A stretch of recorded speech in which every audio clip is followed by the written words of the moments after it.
அன்பான ஐடிஎன் தமிழன் டிவி நேயர்களுக்கு வணக்கம். தமிழ்நாடு அரசு போக்குவரத்து கழகம் விழுப்புரம் கோட்டம் காஞ்சிபுரம் தலைமை அலுவலகத்தில் பொது மேலாளர் திரு ஆர் கிருஷ்ணமூர்த்தி அவர்கள் இந்திய தேசிய கொடியை ஏற்றி மரியாதை செய்தார்.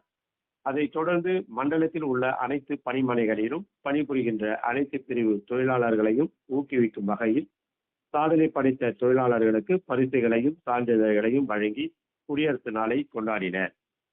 இந்த நிகழ்வின் பொழுது அனைத்து சங்கத்தின் பிரதிநிதிகளும் அரசு அதிகாரிகளும் அலுவலக பிரிவு தொழிலாளர்களும் திரளாக கலந்து கொண்டு விழாவை சிறப்பித்தனர்.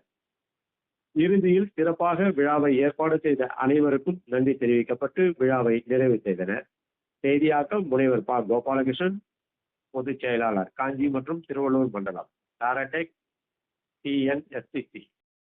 வீடியோ உங்களுக்கு பிடிச்சிருந்தா லைக் பண்ணுங்க, ஷேர் பண்ணுங்க, கமெண்ட் பண்ணுங்க. மறக்காம சேனலை சப்ஸ்கிரைப் பண்ணுங்க. நன்றி, வணக்கம்.